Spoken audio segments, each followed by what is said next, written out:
Sir सबसे पहले आपका बहुत बहुत स्वागत है हमारे चैनल में। सर कैसा इंटरव्यू हुआ आपका? सर मेरा पहला इंटरव्यू था तो मैं बता नहीं सकता अच्छा हुआ या खराब हुआ। ओके, और अटेम्प्ट कौन सा था सर? अब मेरा छठा अटेम्प्ट है, मेरा पहला मेंस था, पहला इंटरव्यू। अरे वाह सर, अपना थोड़ा सा अपने बारे में बताइए। मेरा नाम डॉक्टर मनोज है, डॉक्टर जी। मनोज भारत। हम्म, मैं राजस्थान से आता हूँ। हम्म, एसएमएस मेडिकल कॉलेज से मैंने जयपुर से एसएमएस से एमबीबीएस किया है। ओके। और अभी मैं जो है पीजीडी मेंटल हेल्थ हूँ। मैं हम्म, अपना क्लिनिक चलाता हूँ मेंटल हेल्थ का करोल बाग में। अरे वाह। ओके, सवाल कहाँ से पूछे गए आपके, किस तरह के सवाल थे इंटरव्यू में? आ, अभी तो मेरे को याद नहीं है, देखिए मैं जी। आपको ऑनेस्टली बताऊं, मेरे को कुछ याद नहीं है अभी। हाँ, थोड़ा एक सूट के कलर पे बोला उन्होंने कि अच्छा। थोड़ा मोनोटनी टूटी है, कि वो एक ब्लू वाला एक वो हाँ बन गया है, वही जो मतलब हाँ है हाँ। ना। और यही है। और तो सवाल तो मेरे मतलब मेडिकल के सवाल थे काफी सारे। अच्छा अच्छा। और खासकर मेडिकल के सवाल। अच्छा, और कोई सवाल आपको याद आ रहा है? वो हॉबीज वगैरह से कोई सवाल? आपकी हॉबीज क्या क्या पढ़ी थी आपने डेप्थ में? मैं स्कूल में बॉक्सिंग करता था, तो मैंने बॉक्सिंग लिखा था, तो उन्होंने मोहम्मद अली के बारे में मेरे से पूछा था, माइक टाइसन के बारे में मेरे से पूछा था। हम्म। और कि उसके अलावा पोइट्री मैं करता था, मैं चाह रहा था कि पोइट्री पे आए, लेकिन उस पे अच्छा, आया नहीं आए नहीं। वो पोइट्री में? अच्छा, तो आपने कोई वो तो किया होगा ना कि भाई अगर वो कहेंगे कि एक आध सुनाओ, तो आपने बनाई, मतलब आपने लिखी होगी कि नहीं मैं ये मुझे वहां जाकर के बोलना है, क्या कहेंगे? मैं इनफैक्ट 35 से 40 लिखी है, मैं अच्छा। सारी रट के आया था कि कोई अरे तो वाह। पूछे, कि उनको बोलूंगा कि सर आप टॉपिक दो मैं बताता हूँ। एक आध बोलोगे, एक आध सुनाओगे हमारे चैनल पर भी? मैं मेंटल हेल्थ प्रैक्टिस हाँ करता हूँ, तो बिल्कुल। मैं स्टूडेंट्स के मेंटल हेल्थ के लिए बता जी सकता जी हूँ जी एक बिल्कुल पोएम जी। जो मैंने भी, क्योंकि मेरे को 6 साल हो गए हाँ प्रिपेयर हाँ करते हाँ, हुए, तो वो सब पे लागू होती है। एग्जैक्टली, वो जरूरी भी है सर। हाँ, और मेंटल हेल्थ पे मेरा हाँ खुद चला था कि हाँ। बुजुर्गों की मेंटल हेल्थ, महिलाओं की मेंटल हेल्थ, स्टूडेंट्स की मेंटल हेल्थ। हम्म तो एक पोएम है कि जीवन की धूप छाव में, हम्म जीवन की धूप छाव में, उम्र के किसी पड़ाव में, हम्म जीवन की धूप छाव में, उम्र के किसी पड़ाव में, तन्हाई जब छाने लगे, उदासी जब आने लगे, उदासी जब आने लगे, तन्हाई जब छाने लगे, चिड़चिड़ा हो मन, हम्म चिड़चिड़ा हो मन हर बात पे, छिड़का हो जैसे नमक घाव पे, चिड़चिड़ा हो मन हर बात पे, छिड़का हो जैसे नमक घाव पे, मन मस्तिष्क का भारी होना, मन मस्तिष्क का भारी होना, आत्म अनिष्ट की तैयारी होना, मन मस्तिष्क का भारी होना, आत्म अनिष्ट की तैयारी होना, रुको, रुको समझो बात को, सुलझाओ अपने हालात को, रुको समझो बात को, हम्म सुलझाओ अपने हालात को, आज जो पहाड़ है, आज जो पहाड़ है कल वो केवल कण होगा, हम्म। आज जो पहाड़ है कल वो केवल कण होगा, जीत लो तो मन को अपने, यही सच्चा रण होगा। अरे वाह, बहुत तो बढ़िया। ये मैं मेंटल हेल्थ पे था कि, लेकिन वो बहुत उस साइड गया बहुत नहीं। बढ़िया, बहुत बढ़िया, क्योंकि आप लोग भी इस चीज को रिलेट कर पाएंगे। जब आप तैयारी कर रहे होंगे तो बहुत सारे अप्स डाउन आते हैं, डिमोटिवेशन होता है, आप बहुत अच्छे से रिलेट कर पाएंगे इन सब चीजों हाँ, को। मैंने तो अभी अपनी प्रिपरेशन में ये देखा भी हाँ, यही है कि यूपीएससी करने के लिए आपको अपनी कमर और इरादे दोनों दोनों मजबूत मजबूत चाहिए। होने चाहिए। जी बिल्कुल बिल्कुल बिल्कुल। काफी उतार चढ़ाव आएंगे आपके जीवन में। और हाँ बात यूपीएससी की नहीं है, हमें कुछ भी, मतलब वो कहते हैं ना कि हाँ, क्योंकि ये स्ट्रगल लाइफ, जो मैं हाँ स्ट्रगल लाइफ जो पूरी जो, स्ट्रगल का हाँ। पेन होता है ना, जी वो बिल्कुल। वो नाकामी से बुरा नहीं होता है, तो एग्जैक्टली। स्ट्रगल ले लेना चाहिए। जी जी जी। ओके सर, ये तो इंटरव्यू की बात रही। मैं थोड़ा सा आपकी स्ट्रेटजी पर आना चाहूंगा कि आपकी स्ट्रेटजी किस तरह की आपकी स्ट्रेटजी थी प्रीलिम्स के लिए, थोड़ा सा गाइड करें आप स्टूडेंट्स को। मेरे को तो देखिए इतना टाइम इसीलिए लग गया कि मैं मतलब फुल स्पीड से भाग रहा था।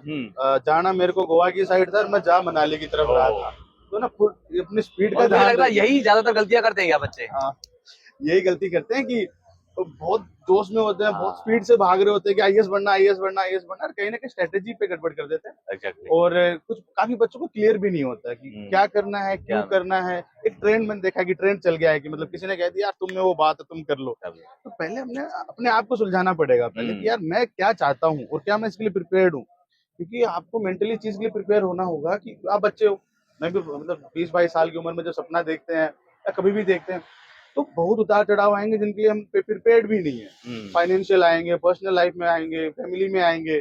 तो ये सारों, और उसके बाद भी मतलब उसके आगे जाके हमें कुछ मिलेगा।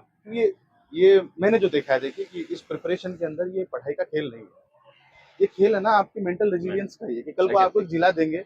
मैं तो खुद देखिए अभी मुझे लगता है कि मैं प्रिपेयर्ड हूँ, मुझे जी वापस जी आना पड़ेगा, लेकिन मैं आऊंगा अगर आना पड़ा तो। ये अपनी मेंटल रेजिलियंस का खेल है कि कल को मतलब आपको अगर कुछ आपको जिला देना है, कुछ बड़ी देनी है, तो कहते हैं ना कि अगर आप अपने खुद को नहीं संभाल सकते तो फिर आप और क्या क्या संभाल सवाल पाओगे। है? एग्जैक्टली। तो ये क्लियर हो हमारे अंदर कि हमें क्या करना है, क्यों करना है, और क्या मैं इसके लिए मेंटली प्रिपेयर्ड हूँ कि कुछ भी आए कुछ भी जाए मैं लगा रहूंगा।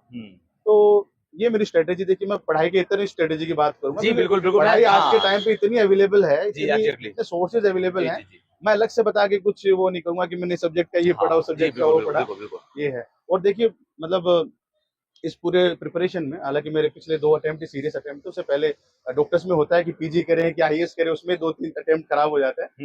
तो पिछले 2-3 अटेम्प्ट में सीसेट नहीं निकल रहा था।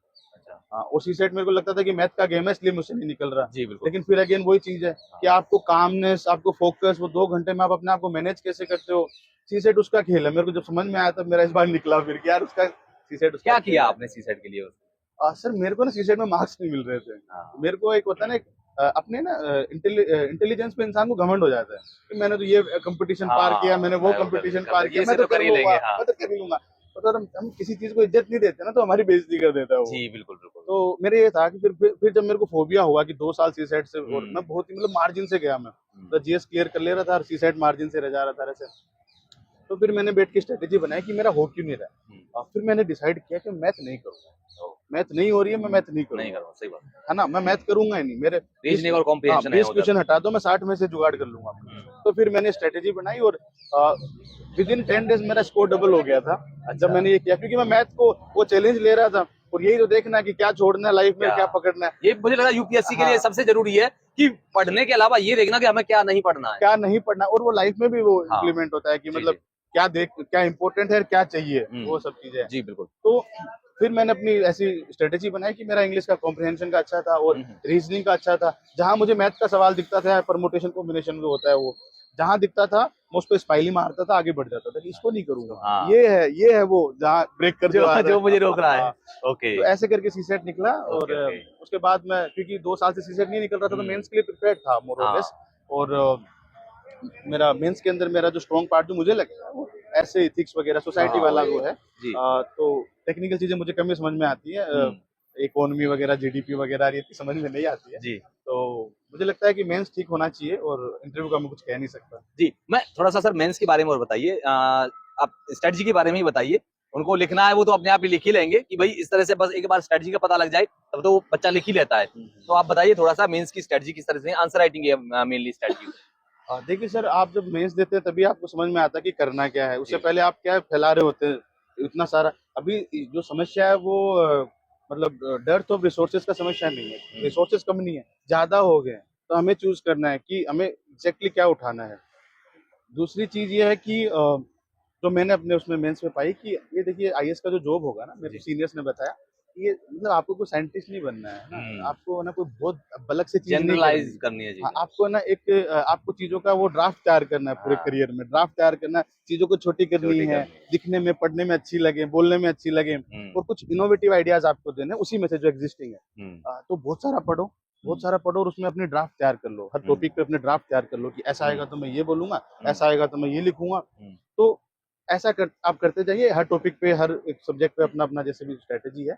और आंसर राइटिंग पे मेन ध्यान दो कि जैसे आपका एक मटेरियल प्रिपेयर होता है जिसको आप लास्ट टाइम रिवाइज कर सके, तो उसको फिर रटिए। मतलब मैं इस मजदूरी के अंदर बहुत बिलीव करता हूँ कि ये जो 10 किताबों से जब अगर 50 पन्ने निकल के आते हैं तो वो आपके पन्ने हैं, वो किसी कोचिंग के पन्ने नहीं है।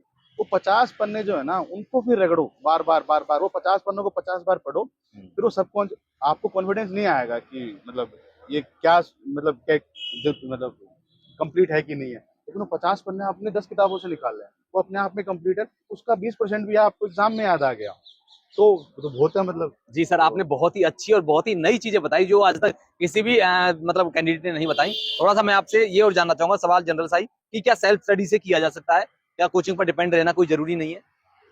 देखिए सर, इसका कोई ब्लैक एंड व्हाइट जवाब तो नहीं है। मैंने सूट भी ग्रे इसलिए पहन रखा है, ब्लैक एंड व्हाइट किसी चीज का जवाब नहीं होता है। ये जरूर है कि देखिए, आपको गाइडेंस चाहिए। और मैं कोचिंग, देखिए कोचिंग मैं 6 साल हो गए, मतलब इतने कोचिंगों के दर्शन कर चुका हूँ कि जिसकी कोई नहीं है, उसका भी इम्पोर्टेंस है। बट आपको ना एक मेंटर बनाना चाहिए, एक सेलेक्टेड इंसान को मेंटर, सेलेक्टेड इंसान हो। इस गली जाना है जो वहां रहता है, उसी को पूछो ना कि भाई मेरे को वहां पे आना कैसे आऊँ, रास्ता उसी से तो पूछेंगे। तो एक मेंटर हमें बनाना चाहिए और फिर उसको ना फॉलो करना चाहिए। हमें मेंटर को फॉलो करना चाहिए कि वो जैसे भी बताया, समय के साथ चीजें अपने आप क्लियर हो जाती है। तो कोचिंग का रोल है भी, पर्सनलाइज मेंटर होना चाहिए जो आज के टाइम पे सबको अवेलेबल हो सके। ओके सर, लास्ट में क्या मैसेज रहेगा आपका स्टूडेंट्स के लिए? देखिए, मेरा तो ये मैसेज रहेगा कि देखिए ये यूपीएससी जो है ऑल टुगेदर गेम ही ऐसा है, इसलिए सारे लोग इसमें इसीलिए जी बिल्कुल इसीलिए आते हैं हाँ कि अनसर्टेनिटी है, कुछ भी हो सकता है। अब मुझे नहीं पता अंदर मुझे कितने मार्क्स मिलेंगे, एग्जैक्टली हो सकता है 140 दे दे, हो सकता है जी 190 दे दे, हो सकता है दोबारा अगली बार आना पड़े सूट पहन के ये वाला तो जी जी जी आप प्रिपेयर्ड रहिए, हर चीज के लिए प्रिपेयर्ड रहिए, आप कुछ नहीं खोएंगे इसमें। आज आप अगर यहाँ हैं और आईएएस बन के अगर यहाँ आ जाएंगे, नहीं भी बने ना तो आप हो गया। यहाँ हैं, मतलब उससे बहुत ऊपर उठ जाएंगे। आपका सोचने का तरीका, आपको चीजों को देखने का तरीका एकदम बदल जाए। इसको ना ऐसे नॉलेज जर्नी की तरह यूज कीजिए, है ना, बजाय इसके। होता क्या है, जैसे मैंने अपनी क्लिनिक में देखता हूँ कि एक सपना ले लिया, अब उस सपने के बारे में सोच सोच के ओवरवेल्म हो जाते हैं कि यार कैसे होगा कैसे होगा कैसे होगा। इस चीज को कंट्रोल में रखिए और अपने छोटे छोटे टारगेट जो है उनको पूरा करते रहिए। जॉब वॉब करनी है वो कीजिए, लाइफ एंजॉय कीजिए, जो करना कीजिए, बस समझिए कि यूपीएससी को क्या चाहिए। ओके मुझे भी शायद अभी तक पता नहीं समझ में आया कि Exactly, नहीं sir. आया जी, है, जी, जी, बट ये है मतलब पढ़ाई से ज्यादा, क्योंकि आज के टाइम पे जितने बच्चे इसमें आते हैं सब इंटेलिजेंट होते हैं, सब लेबोरियस होते जी बिल्कुल हैं। तो इसको ट्रेन कर लेगा अपने माइंड को, आई थिंक।